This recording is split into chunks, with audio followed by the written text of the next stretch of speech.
Go to Khaleequr Rahman. I just want to bring our viewers also up to speed with the entire modus operandi of how this racket worked.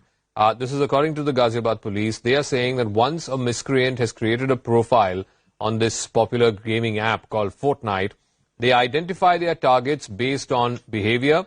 That is, people who tend to spend a lot of time on these gaming apps, people who are very open to sending random messages to strangers and also open to receiving messages from random strangers.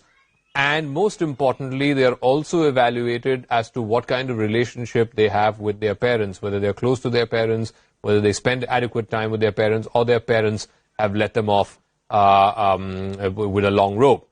This is how the targets are chosen, and invariably, in this case, the targets that have been chosen are impressionable young adults.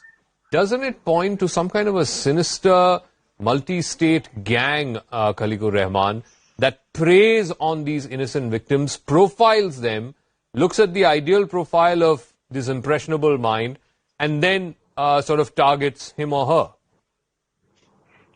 Yeah, good evening to you, Zeka, and good evening to all my co-panelists and all your viewers. First of all, let me tell you that it is a matter of great concern for all of us, because we are all parents and we all have the teenager children. So, and we are not, able to actually monitor how much time they are actually spending and on what app and what they are doing actually. And let me also tell you that I lost my son in a road accident in 2011. After that, I started a campaign called Youth Against Speed. That's a road safety campaign. And I work with, the youth across the country. And I know their mindset, and the very purpose of reaching out to the youth is to tell them that, number one, we talk on the deadly consequences of the speed and the drunken driving. And apart from that, I also, make use of that platform to also reach out to the youth and also to their parents to tell them that you be with your children as a friend.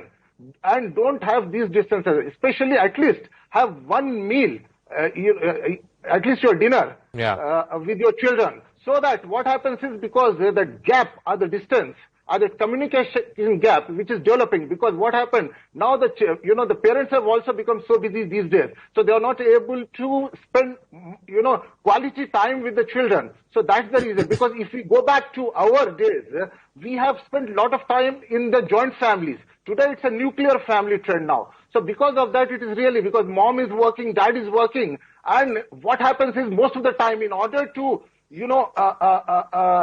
please the children, since we are not able to give them the time, we give them all sort of comforts, and also we don't. But Mr. Rahman, what should a 13, 14, 15-year-old do who may or may not be addicted to these video games but spends a lot of time playing these video games, and then there are fellow video gamers who are luring him or her, talking about religion, talking about Islam, talking about how Allah's is the only way and so on? What can a teenager with an impressionable mind do to counter this? If not to counter, at least to recognize that this is what is going on.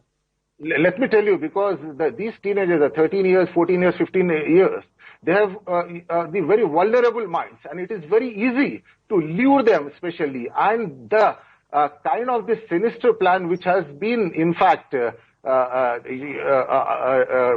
discovered by the police about a week, 10 days back, it very clearly shows there is, something really happening. And I'm not too sure about the figure that 300 or 400 conversions.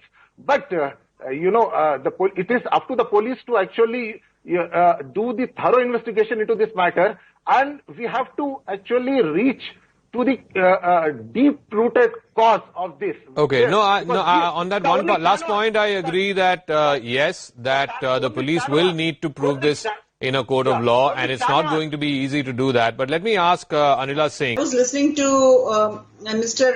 Rahman, and I was listening to Mr. Khan, who is TMC supporter as well. They have talked so productive manner, so positive.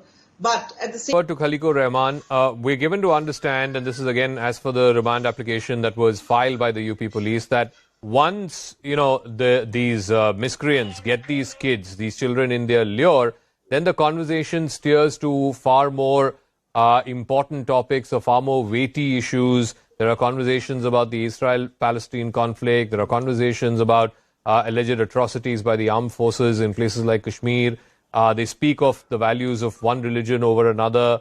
Again, it comes back to, if the whole purpose of this thing was conversion, forcible conversion, what has that got to do with Israel-Palestine conflict or what's happening in Kashmir or anything else that political Islam comes to symbolize? I mean, if you want to change your faith, you change your faith. I'm not saying, forcibly getting 15 or 16-year-olds to forcibly change their faith is the way to go. But assuming there are adults there who want to change their faith, what has it got to do with Israel-Palestine conflict or Kashmir?